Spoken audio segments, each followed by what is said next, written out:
How easy is it to get up in the morning when you know you're not doing all that it takes? It's not very easy at all.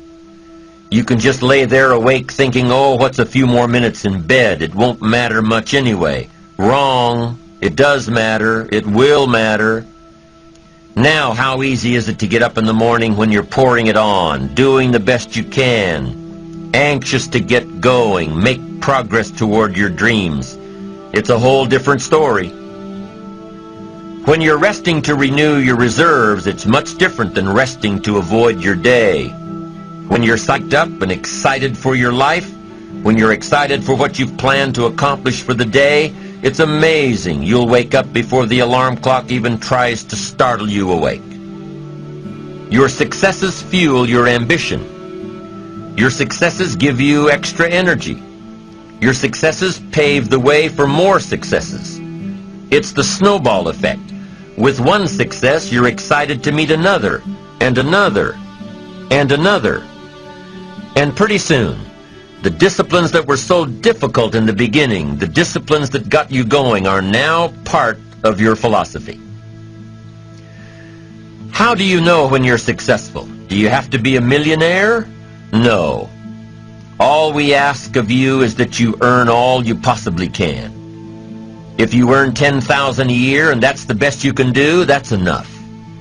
God and everything else will see to it that you're okay. The key is to just do the best you can. If it's $10,000 a year, wonderful. If it's $100,000 a year, wonderful. If it's $1 million a year, wonderful. It doesn't matter $10,000 a year or $1 million a year. It doesn't matter as long as you've done the best you possibly can. Earn the most you possibly can. Be the most you possibly can. And here's why. The essence of life is growth. The essence of life is growth, to do the best you can. And here's what's interesting. Humans are the only life form that will do less than they possibly can. Humans are the only life form that will settle for less. Every other life form except human beings strive to its maximum capacity. How tall will a tree grow? Approximately. As tall as it possibly can.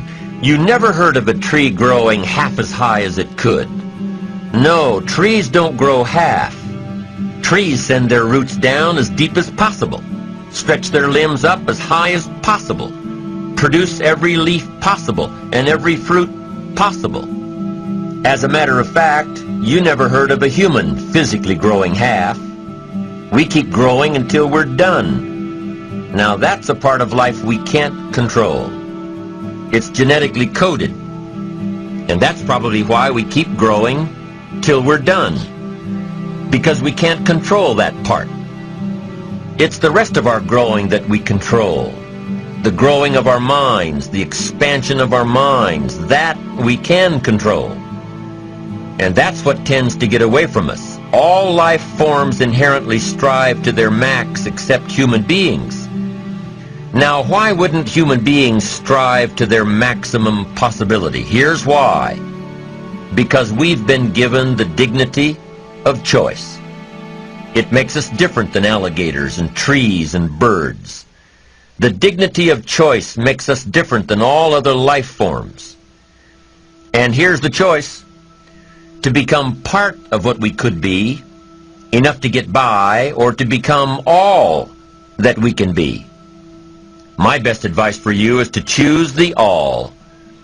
Earn all you can, make all the friends you can, read as many books as you can, develop as many skills as you can, see as much as possible, do as much as possible, make as much fortune as possible, give as much of it away as possible. The max. There's no life like it. I'm telling you, once I got on track, I've never looked back. Pick up the challenge. Go for it. Take the best of the two easies. Take the route of it's easy to get ahead. It's easy to do all you can. It's easy to succeed. It's easy to have financial freedom. The more you do, the more you get. So the two primary benefits of positive reinforcement are, number one, to build good habits, and number two, to create more energy to fuel your ambitions, your desires, your achievements. How can you isolate what's working for you and what isn't? How can you make sure that you are reinforcing your positive disciplines?